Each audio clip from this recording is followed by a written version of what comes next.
ગુજરાતના ખેડૂતો માટે સારા સમાચાર. રાજ્યમાં ચોમાસાની વિધિવત એન્ટ્રી. 4 દિવસ પહેલું પહોંચ્યું ચોમાસું. દક્ષિણ ગુજરાતમાં ભારે વરસાદની આગાહી. રાજ્યમાં 5 દિવસ રહેશે વરસાદી માહોલ. દક્ષિણ ગુજરાતના તમામ જિલ્લાઓમાં વરસાદની આગાહી. મધ્ય ગુજરાત અને સૌરાષ્ટ્રના જિલ્લાઓમાં પણ વરસાદનું અનુમાન. ઉત્તર ગુજરાતના કેટલાક જિલ્લામાં વરસાદની આગાહી. ક્યાંક ગાજવીજ સાથે તો ક્યાંક હળવાથી મધ્યમ વરસાદની આગાહી. ગઈકાલે રાજ્યના 26 તાલુકાઓમાં વરસ્યો વરસાદ. સૌથી વધારે મહીસાગરના સંતરામપુરમાં 1.6 ઇંચ વરસાદ, પંચમહાલના મોરવા હડફ અને ગાંધીનગરના કલોલમાં 1 ઇંચ વરસાદ, દાહોદ, મહેસાણા, કડી, રાજકોટ, જેતપુર, અમરેલીમાં વરસાદ વરસ્યો. 13 અને 14 જૂને નર્મદા, સુરત, ડાંગ, નવસારી, વલસાડ, દમણ, દાદરાનગર હવેલી, અમરેલી, ભાવનગરમાં વરસાદની આગાહી. આ ઉપરાંત ગીર સોમનાથ, દીવમાં પણ પડી શકે છે વરસાદ. હવામાન શાસ્ત્રી અંબાલાલના મતે 21-22 જૂન પછી બંગાળના ઉપસાગરમાં ડીપ ડિપ્રેશન અને અરબ સાગરમાં લો પ્રેશર બનશે. ગુજરાતમાં ચોમાસું આદ્રા નક્ષત્રમાં 21 જૂન પછી આવશે. મૃગશીર્ષ નક્ષત્રનો વરસાદ રોગ જીવાતનો ઉપદ્રવ વધારનારો છે. રોગ અને જીવાતના કારણે પ્રાંતને નુકસાન કરે છે. અંબાલાલના કહેવા પ્રમાણે એકંદરે 21 જૂન પછીનો વરસાદ ખેડૂતો માટે સારો ગણાશે. હાલમાં પડી રહેલી ગરમી રોગ અને જીવાતને અટકાવી શકે છે. હાલ ચાલી રહેલી મૃગશીર્ષ નક્ષત્રની વરસાદ સાથેની ગરમી રોગ અને જીવાતને અટકાવનારી હશે, જે ખેડૂતો માટે સારું ગણાશે. ડાંગ જિલ્લાના વાતાવરણમાં આવ્યો પલટો. ગિરિમથક સાપુતારામાં વરસાદી માહોલ. પવન સાથે વરસાદ વરસતા કાળઝાળ ગરમી વચ્ચે લોકોએ અનુભવી રાહત. સાપુતારા ફરવા આવેલા પ્રવાસીઓમાં ખુશીની લહેર. દેવભૂમિ દ્વારકામાં એક જ દિવસમાં 2 વખત ડ્રગ્સ ઝડપાયું. મોજપના સમુદ્રકાંઠેથી બિનવારસી હાલતમાં મળેલા 20 પેકેટમાં 21 કિલો ચરસ મળી આવ્યું. ઝડપાયેલા 21 કિલો ચરસની કિંમત અંદાજિત 10 કરોડથી વધુ. 2 દિવસ પૂર્વે મીઠાપુર નજીકથી પણ મળ્યું હતું ચરસ. સુરતના ડુમસની 2000 કરોડની જમીન કૌભાંડમાં કાર્યવાહી. તત્કાલીન કલેક્ટર આયુષ ઓક સસ્પેન્ડ.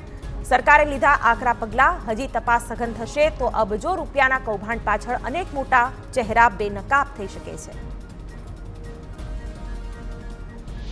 ડુમસની 2000 કરોડની કિંમતની સરકારી જમીન ગણોતિયાને નામે કરી દેવાઈ. 2,70,000 ચોરસ મીટર ધરાવતી આ જમીનમાં ભ્રષ્ટાચાર થયો હોવાનો આક્ષેપ. કૌભાંડમાં સસ્પેન્ડ થયેલા આયુષ ઓક હાલમાં વલસાડના કલેક્ટર તરીકે ફરજ પર હતા. કોંગ્રેસના ધારાસભ્ય ડોક્ટર તુષાર ચૌધરી અને કોંગ્રેસ નેતા દર્શન નાયકે આ કૌભાંડ પર સવાલ ઉઠાવ્યા હતા. તેમણે મુખ્યમંત્રીને પત્ર લખી સમગ્ર કૌભાંડ વિશે જાણ કરી હતી. પત્રમાં સરકારી પડતરની જમીનમાં કોઈપણ વ્યક્તિનું નામ ગણોતિયા તરીકે કેવી રીતે ઉમેરી શકાય જેવા પ્રશ્નો કરવામાં આવ્યા હતા. સરકારી જમીનમાં ગણોતિયા તરીકે નામ દાખલ કરવામાં આવ્યું છે તે પ્રક્રિયા સદંતર ગેરકાયદેસર છે એવો દાવો કરવામાં આવ્યો. નિયમ પ્રમાણે સરકારી જમીનમાં કોઈપણ વ્યક્તિનું નામ દાખલ કરવા માટેની સત્તા મહેસૂલી અધિકારી પાસે હોય છે. કલેક્ટરના હાથમાં કોઈનું નામ ઉમેરવાની કે હટાવવાની સત્તા હોતી નથી.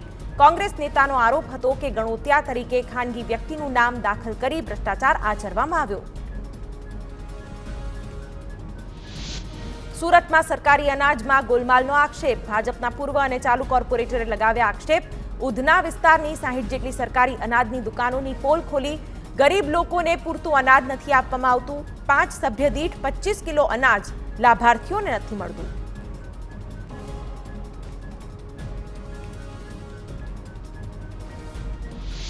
સુરતમાં સરકારી અનાજમાં થતી ગોલમાલની ફરિયાદ અંગે TV9ના અહેવાલ બાદ પુરવઠા વિભાગ હરકતમાં. 60 દુકાનદારો સામે 16 ટીમ કરશે તપાસ. ખામી કે બેદરકારી જણાશે તો કરાશે કાયદાકીય કાર્યવાહી.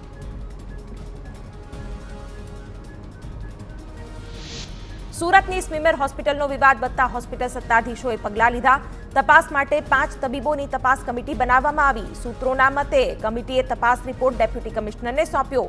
સીસીટીવી ફૂટેજ સહિતના પુરાવાઓ જોડવામાં આવ્યા. સુરતમાં ખાણ ખનીજ વિભાગના અધિકારી વતી 2 લાખની લાંચ લેતા એક ઇસમ ઝડપાયો. ખાણ ખનીજ અધિકારી નરેશ જાનીનો ખાનગી વ્યક્તિ એસીબીના સકંજામાં. ફ્લાઇંગ સ્ક્વોડ દ્વારા ફરિયાદીની જગ્યા પર કામગીરી પર કોઈ હેરાનગતિ નહીં કરવા માટે માંગી હતી લાંચ. સુરતમાં લાંચ બાબતે એસીબીનો વધુ એક સપાટો. ઉધનામાં એસએમસીના ક્લાસ 3ના 2 કર્મચારીઓ 35,000 રૂપિયા લેતા ઝડપાયા. મકાનના વેરા બાબતે ભલામણ કરવા માંગી હતી લાંચ. પંચમહાલના ગોધરામાં નીટની પરીક્ષામાં ગેરરીતિ આચરવાનો મામલો. 16 વિદ્યાર્થીઓ પૈકીના 12 વિદ્યાર્થીઓના નામની યાદી સામે આવી. 4 વિદ્યાર્થીઓએ 2023માં પરશુરામ રોયના ખાતામાં રૂપિયા જમા કરાવ્યા હતા. 7 વિદ્યાર્થીઓએ પરશુરામ રોય અને તુષાર ભટ્ટને 2 કરોડ 82 લાખના ચેક આપ્યા હોવાનો ખુલાસો. 3 વિદ્યાર્થીઓએ પરશુરામ રોય અને તુષાર ભટ્ટને બ્લેન્ક ચેક આપ્યો હતો. 12 વિદ્યાર્થીઓ પૈકી 2 વિદ્યાર્થીઓ ગોધરાના પરીક્ષા કેન્દ્ર પર આપી હતી પરીક્ષા. અન્ય 10 વિદ્યાર્થીઓએ પડાલ થર્મલ ખાતે નીટની પરીક્ષા આપી હતી. અમદાવાદમાં બગોદરા ગામના યુવાનનું હાર્ટ એટેકથી મોત. હોમગાર્ડની ફરજ બજાવતા યુવાનનું મૃત્યુ નિપજ્યું. છાતીમાં અચાનક દુખાવો ઉપડતા સારવાર માટે પહોંચે તે પહેલા જ મૃત્યુ નિપજ્યું. મૃતકના પરિવારમાં શોકનો માહોલ.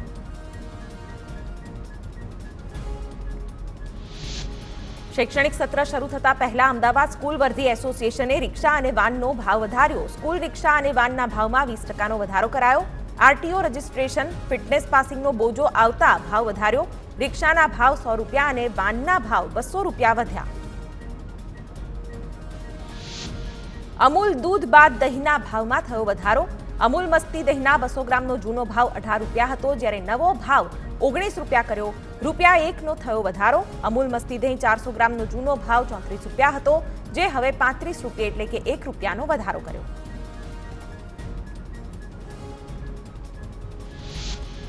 સિંહોના રેલવે ટ્રેક પર અકસ્માત અંગે હાઈકોર્ટની ટકોર પછી વન વિભાગ જાગ્યું. અધિકારીઓએ ખાનગીમાં રેલવે ટ્રેકની લીધી મુલાકાત. ગાંધીનગર પીસીસીએફ વાઇલ્ડ લાઇફ અધિકારી, Junagadh CCF, Shetrunji division DCF, Gir પૂર્વ ડીસીએફ સહિતના અધિકારીઓએ લીધી મુલાકાત. હાઈકોર્ટે અધિકારીઓને એસી ઓફિસમાં બેસી રહેતા હોય તેવી કરી હતી ટકોર.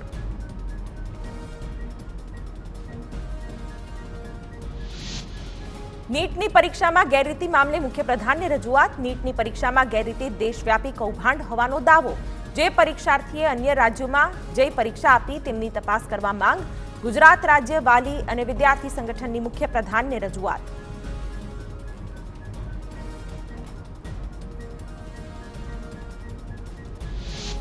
અમદાવાદના બાપુનગર વિસ્તારમાં એએમસીએ કરી ડિમોલિશનની કામગીરી. ગરીબનગરમાં મસ્જિદ પર ફર્યું બુલડોઝર. પરવાનગી વગર નવું બાંધકામ કરવામાં આવતા કરાઈ કાર્યવાહી.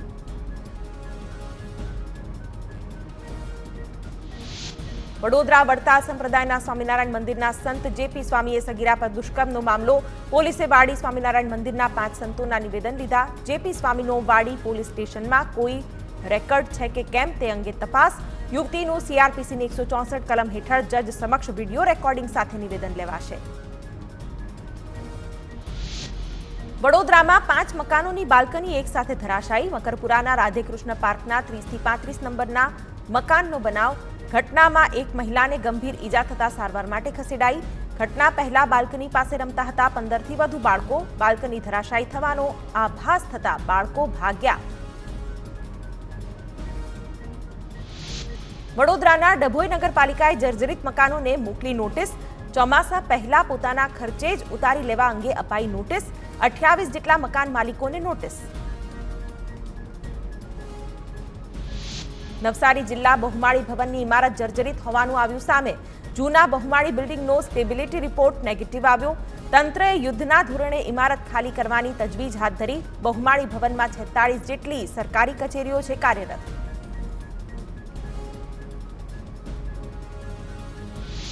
છોટાઉદેપુરમાં ઘરની બહાર સૂતેલા યુવક પર જીવતો વીજ વાયર પડતા મોત. રોજકુવા ગામે બની ઘટના. વીજ કંપનીના અધિકારીઓ સામે કાયદેસરની કાર્યવાહી કરવામાં આવે તેવી ગામ લોકોની માંગ. સુરતમાં ફાયર એનઓસી ન હોય એવી શાળાઓ નહીં ખુલે. ઇમ્પેક્ટ ફી માટે અરજી કરનારી સ્કૂલોના સીલ 2 દિવસમાં ખોલી દેવાશે. સફાઈ બાકી હોવાથી તત્કાળ શાળા શરૂ થવા સામે પ્રશ્નાર્થ. શાળા સંચાલક મંડળે ગઈકાલે કમિશનરને મળી કરી હતી રજૂઆત. રાજકોટના ત્રંબા ખાતે સંત સંમેલન, જગતગુરુ શંકરાચાર્ય સદાનંદ સરસ્વતીની ઉપસ્થિતિમાં સંમેલન, મોરારી બાપુ, ઇન્દ્ર ભારતી બાપુ અને શેરનાથ બાપુ રહ્યા હાજર. ગાયને રાષ્ટ્રીય માતા જાહેર કરવાની મુખ્ય માંગ. સનાતન ધર્મ સેવા ટ્રસ્ટના ગુજરાતના અધ્યક્ષપદે શેરનાથ બાપુની નિમણૂક. મહારાજ મહામંત્રીના પદે લલિત કિશોર મહારાજની નિયુક્તિ. સનાતન ધર્મ સેવા ટ્રસ્ટના સભ્યપદે દિલીપદાસજી, મહેશગીરી બાપુ અને નિર્મળા બાની વરણી. રાજકોટ ટીઆરપી ગેમ ઝોનમાં અગ્નિકાંડના કેસ મુદ્દે કાર્યવાહી તેજ. પૂર્વ ટીપીઓ મનસુખ સાગઠિયાની મુશ્કેલીમાં થશે વધારો. એક કેસમાં રિમાન્ડ પૂર્ણ થયા બાદ બીજા કેસમાં ધરપકડ કરાશે. આરએમસીની બેઠકોની મિનિટ્સ બુકમાં છેડછાડ મુદ્દે ધરપકડ થશે. ટીપી શાખાના 20 જેટલા કર્મચારીઓના લેવાશે નિવેદન.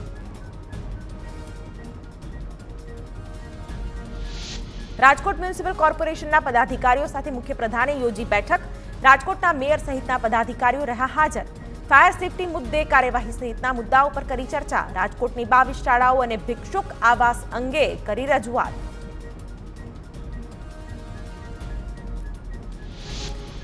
રાજકોટ ગોંડલમાં પેટ્રોલ પંપ પર એસએમસીના દરોડા. 7,000 લીટર ભેળસેળયુક્ત ડીઝલ ઝડપી પાડ્યું, જેની કિંમત 5,08,000 થતું હોવાનું સામે આવ્યું. લાખોના મુદ્દામાલ સાથે 3 લોકોની કરી ધરપકડ, જ્યારે ડીઝલ સપ્લાયર કરનાર 2 લોકોની શોધખોળ. રાજકોટ કાગવડના પાટિયા નજીક એસએમસીના દરોડા. બાયોડીઝલ પંપ પરથી ગેરકાયદે 25.170 લીટરનો જથ્થો ઝડપાયો.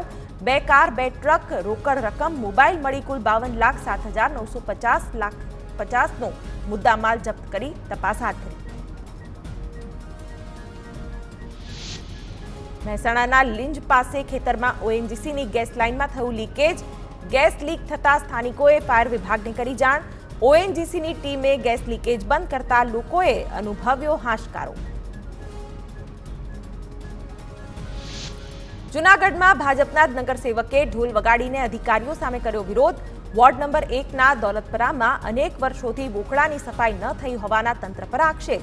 વારંવારની રજૂઆતો બાદ પણ નથી થતી કામગીરી. તંત્રની આંખ ઉઘાડવા નગરસેવક અશોક ચાવડાએ કર્યો પ્રયાસ.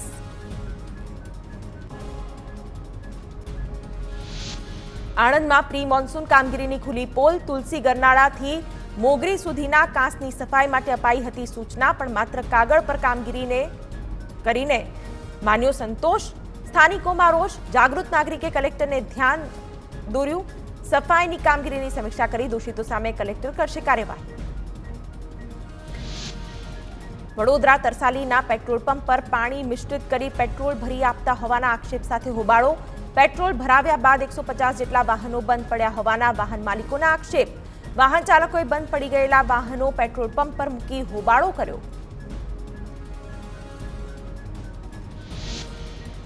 બનાસકાંઠાની વાવ બેઠક પર થશે પેટા ચૂંટણી. વાવના ધારાસભ્ય પદેથી ગેનીબેન ઠાકોર આપશે રાજીનામું. બનાસકાંઠાના સાંસદ તરીકે ચૂંટાતા ધારાસભ્યનું પદ કરશે ખાલી. 13 જૂને સવારે 11 કલાકે વિધાનસભા અધ્યક્ષને સોંપશે રાજીનામું. પેટા ચૂંટણીમાં જીતેલા ધારાસભ્યએ લીધા શપથ. ડોક્ટર CJ ચાવડાએ વીજપુર બેઠક પર ધારાસભ્ય તરીકેના શપથ લીધા. વિધાનસભા અધ્યક્ષ શંકર ચૌધરીએ લેવડાવ્યા શપથ. માણાવદર બેઠક પર ધારાસભ્ય પદે અરવિંદ લાડાણીએ લીધા શપથ. વિધાનસભા અધ્યક્ષ શંકર ચૌધરીએ લેવડાવ્યા શપથ. અરવિંદ લાડાણી કોંગ્રેસમાંથી રાજીનામું આપી ભાજપમાં ચૂંટણી લડ્યા હતા. લાડાણીએ 14 માર્ચે ભાજપનો ખેસ ધારણ કર્યો હતો. તો ખંભાતના ધારાસભ્ય તરીકે ચિરાગ પટેલને લીધા શપથ. ગત ચૂંટણીમાં કોંગ્રેસમાંથી ચૂંટાયા હતા. રાજીનામું આપી ભાજપમાંથી ચૂંટણી લડ્યા હતા અને જીત્યા. વ્યવસાય કોન્ટ્રાક્ટર છે ચિરાગ પટેલ. સહકારી ક્ષેત્રમાં પણ આગેવાન તરીકે ભૂમિકા. વાઘોડિયા બેઠક પર ધર્મેન્દ્રસિંહ વાઘેલાએ લીધા ધારાસભ્ય પદના શપથ. અપક્ષ ધારાસભ્ય પદેથી 25 જાન્યુઆરીએ રાજીનામું આપ્યું હતું. ધર્મેન્દ્રસિંહે 2022ની વિધાનસભા ચૂંટણીમાં ભાજપ કોંગ્રેસને હરાવ્યા હતા. અપક્ષમાંથી રાજીનામું આપી ભાજપમાંથી વિજેતા બન્યા. પોરબંદર બેઠકના ધારાસભ્ય તરીકે અર્જુન મોઢવાડિયાએ લીધા શપથ. વિધાનસભાની ચૂંટણી જંગી બહુમતીથી જીતી ઇતિહાસ રચ્યો. 4 માર્ચ 2024ના રોજ ધારાસભ્ય પદેથી રાજીનામું આપ્યું હતું. 5 માર્ચે ભાજપમાં જોડાયા હતા અર્જુન મોઢવાડિયા. બનાસકાંઠાના દિયોદરની એડિશનલ સેશન્સ કોર્ટે પોક્સો એક્ટના ગુનેગારને ફટકારી સજા, દોષિતને 10 વર્ષની સજા અને 10,000 રૂપિયાનો દંડ વસૂલવા કોર્ટનું ફરમાન। 2022માં દિયોદર પોલીસ મથકે નોંધાયો હતો ગુનો। સુરતમાં ગેરકાયદે ગેસ રિફિલિંગ કરતા 2 લોકો પકડાયા। કાપોદ્રાની કપૂરવાડી સોસાયટીમાં પકડાયું ગેસ રિફિલિંગ કૌભાંડ। સબ સ્ટેશન પાસે આગ લાગતા પોલીસ ચેક કરવા પહોંચી હતી। મોટી ગેસ બોટલમાંથી નાની બોટલમાં ગેસ ભરવામાં આવતો હતો। પોલીસે 2 લોકોને પકડી 36 ગેસની બોટલો કબજે કરી। સુરતના સચિન જીઆઈડીસી પોલીસે પ્રતિબંધિત 5.870 કિલોગ્રામ ગાંજા સાથે એક શખ્સની કરી ધરપકડ। આરોપી વિકાસ કિશોર ગૌડાની સચિન જીઆઈડીસીના તલંગપુરથી ધરપકડ કરાઈ। શખ્સ ગાંજો ક્યાંથી લાવ્યો, કેટલા સમયથી વેચાણ કરે છે તે મુદ્દે તપાસ શરૂ કરાઈ।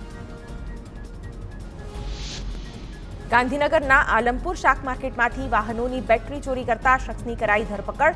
એલસીબીએ બેટરી ચોરીના 2 ગુનામાં નાસ્તા ફરતા ઈસમની કરી ધરપકડ। પ્રવીણ મોહન ધોત્રેની ધરપકડ કરી વધુ તપાસ હાથ ધરવામાં આવી। પંચમહાલ ગોધરાના દરુનિયા ગામ નજીક પ્લાસ્ટિકના સ્ક્રેપમાં લાગી ભીષણ આગ। ઘટનાની જાણ ફાયર વિભાગને થતા ફાયરની ટીમે આગ પર મેળવ્યો કાબુ। આગ લાગવાનું કારણ અકબંધ।